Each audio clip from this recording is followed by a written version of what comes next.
یەکێکە لە سرودە کاریگەرەکانی جۆشتانی ڕاپەڕینی خەڵکی کوردستان لە دژی زوڵم و ستەمی چەندین ساڵەی ئەو کاتی ڕژێمی لە ناوچووی باس.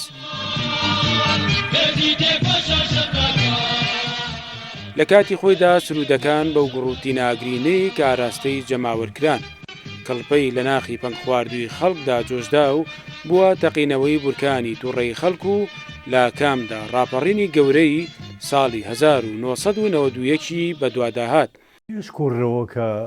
یەکێکە لەو هونەرمەندانەی کە لەگەڵ ژمارەیەک لە هاوڕێکانی دیارترین سرودی ڕاپەڕینیان تۆمار کردووە.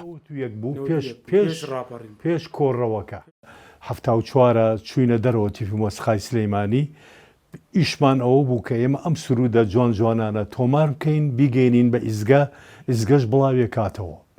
مەسوولەکانی ئەو سەردەما بە ڕاشکایی وتیان سرودەکانی ئێوە لە سەنگەری هەموو پێشمەرگەیەکا بوو لە هەموو ماڵێکی کووردا بوو ورەی ئەو خەڵکەی بەرز کردبەوە.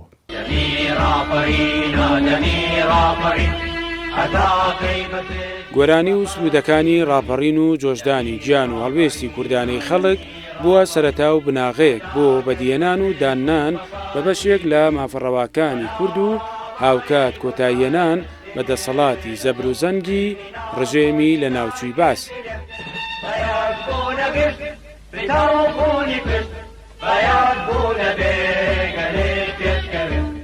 ئەو گۆرانی و سرودە نیشتیمانی نەتەوەیانە شانبەشانی پێشمەرگە قارەماکان شانبەشانی چەک ئەمانیش ڕۆڵی خۆیان هەبوو بۆ ئەوەی بەرەنگار بنەوە و میلەت گێخەن و بەرەوکاری نیشتیمانپەری و نەتەوایەتیان بەرن. سلەیمانی مەڵبەندی سرود و گۆرانی و شعری سیاسی و نیشتیمانی ئەمانە بووە. ڕاستی ئەوێ بڵێن ڕاپەڕین بەشێکی دیاری ئەو مۆسیقا و سرود و گۆرانی و شعرە جوانانە توانی کە باسی مێژووکرا ناتوانانی باسی سرود و مۆسیقا و دەنگە جوانانە نەکەیت. هەر ڕاپەڕین بوو یەکسەر هونەرمەندانی ئەم شارە کۆبوونەوە کۆمەڵی سرودیان تۆمار کرد ناردیان بۆ ئیزاعەکە لیاننا.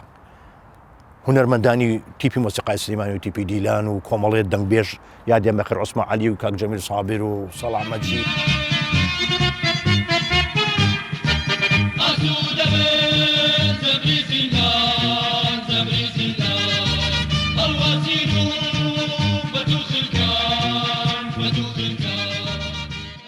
ئەو سرودە جوانانی کە پێش ئێمەژە هەبووە بەڕاستی ینی لە شۆڕشەکانی پێشووە کە تۆمار کراوە هەر هەمووی زەخیرە بوون لە ڕاپەڕینە کە ئەیوت تەرەرەن ئەو مۆسیقا جوانانە هیتی شەید کارزان بوو کە لە دەرەوە لە ناو ژوورە بچکۆلەکانە و لە ناو ژوورە قوڕەکانە هونەرمەندە جوانەکانی کورد ئەو هونەرمەندە بەتوانانە بە سەرپەرشتی مامۆستا لێری ئیبراهیم ئەو سرودە جوانانە و ئەوانەی پێشتر و ئەوانی کاک ناسر و ئەو هەموو گەروە جوانە ئەو هەموو دەست و پەنجە جوانە ئەو هەموو ئاوازە جوانە ئەمەنگەی تر خەڵکی بزوان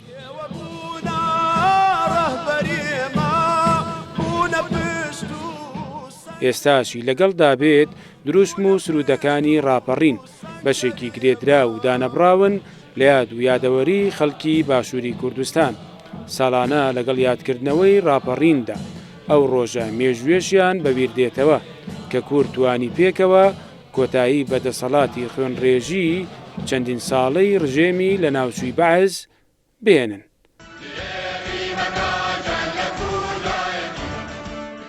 لەپاڵ هێزەکانی پێشمەرگەی کوردستان و پشتیوانە سیاسیەکان لە کاتی خۆیدا سرودە نیشتیمانیەکان ئاگریان لە دڵ و دەرونی جەماوەری خەڵکی کوردستان بەردا و ڕۆڵێکی گرنگ و کاریگەریان بینی لە بەدیهێنانی ئامانجەکانی ڕاپەڕین و چنینەوەی دەستکەوتەکانی پاش ڕاپەڕین.